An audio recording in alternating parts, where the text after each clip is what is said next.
What's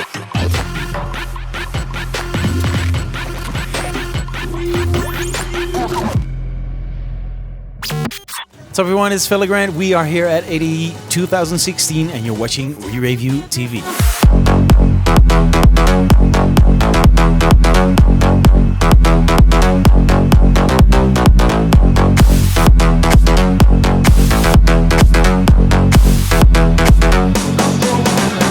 You know, it's kind of my hometown, so that's why I prefer it a little bit as well. But I just think this is such a good convention, but especially to be honest, to do business to business as well. You know, there's a lot of labels, promoters, cool gear. You know, I actually meet so many more people here than I do, for instance, in Miami. And there's, you know, I think for the whole industry, this is interesting. Where I think Miami, which is absolutely great as well. But it's more of a showcase thing. You know, you showcase your new record, or you know, you knew whatever, and you know, you have to profile yourself there. But here, I think it's a little bit more intimate, and you know, there's just a lot of interesting business stuff going on. So that's why I love it. I mean, it's pretty much the same, but you know, just change the weather into like rainy weather. You know, like take the pools and put, you know, canals in, and then to be also really honest, I think the business people party a little less hard here because they know they have like 12 meetings to do the next day. So I think for business people, like the people that are in the industry, this is actually like it's a little toned down. But there are so many fans, you know, coming for everything, for the DJ Mag, for all the parties. So, you know, all the venues are always full. So I think for the fans it's great, but for people in the industry, it's a little less party than Miami. Yeah, man, that's a hard question. I think in the end, I always like originals better, but there are certain remixes that are just, you know, it's just either such great material to work with, or it's just such an honor to do certain things. You know, like the Michael Jackson remix I did was just a complete honor. Coldplay was a great honor. Yeah, so there are exceptions, but in general, I would say originals. My biggest surprise. Let me think.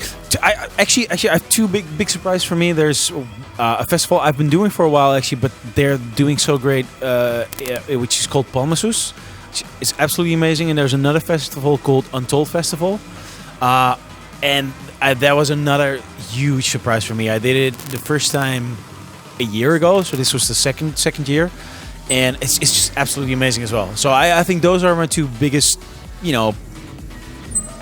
Yeah, most special things, and disappointment. I'm a hard guy to disappoint, to be really honest, because I believe in doing positive stuff and looking at positive things. But we've been changing a lot on the back end. Let's say of my team, and so I'm actually really looking forward to work with some new partners. But that's been a bit of a struggle. So that's probably the biggest disappointment. Well, to be really honest, actually, while I'm touring, I'm always a little careful because you don't want to end up with an upset stomach and you still have to fly and stuff. But I think the weirdest thing I ate on the road is probably, I think, crocodile or something. You know, it's apples and oranges. You know, it's so hard because I love doing clubs actually, because I think you have the contact with your crowd and your fans is just way more intimate, which I really like. But then again, like there's nothing like playing for such a big crowd and getting that energy. But yeah, once again, it's hard, man. I don't know. I like both. You know, for me, it's all about music. I'm just bad at flapping my hands and shouting, and I'm just bad at it. And I don't want to be good at it. You know, for me, it's about music. It's about DJ skills, and that's what I like, you know.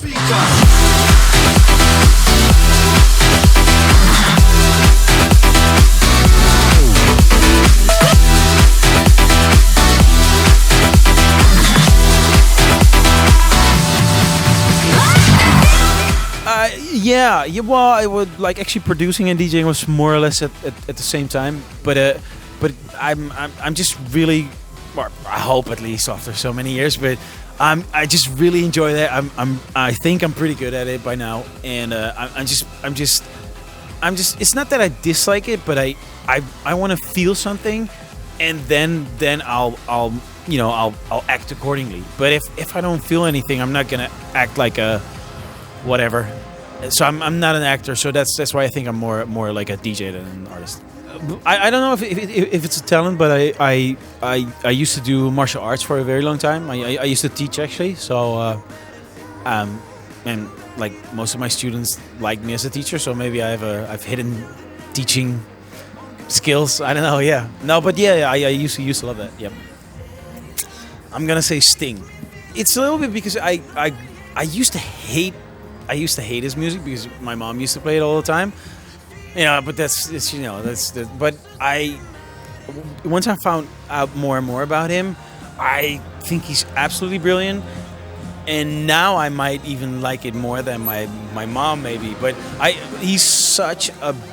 think he's brilliant, and he seems to me like a very, very nice person, and he seems to really knows what he's doing and what he's talking about. And I think he Fragile, and he has a few songs that I think are very sensitive, so that would be my pick. I don't really value maybe a lot of things that other people value, other artists. I don't really care if people think I'm number 1,000 or number 10 or number 20. So that has never really mattered that much to me. I just mainly, it sounds really maybe like political or stupid, but I just want to get better. I mean, that's the great thing about music. It never bores because there's always something new to learn. If it's not on a technical skill, it's on a musical skill. So I would like to be able to sing, actually. I think, but because I can't sing at all, man. But I would really love to be able to sing, but I don't think that's ever going to happen in this lifetime. But maybe once. Some of James Brown's of the stuff of James Brown is just brilliant, and I think he was a brilliant man as well because he was so groundbreaking. He inspired in his turn, Michael Jackson and Prince, and they in their turn inspired guys like Justin Timberlake, and stuff like that. So yeah. And there's some. If you look at George Clinton, for instance, and I'm not the president, but the artist.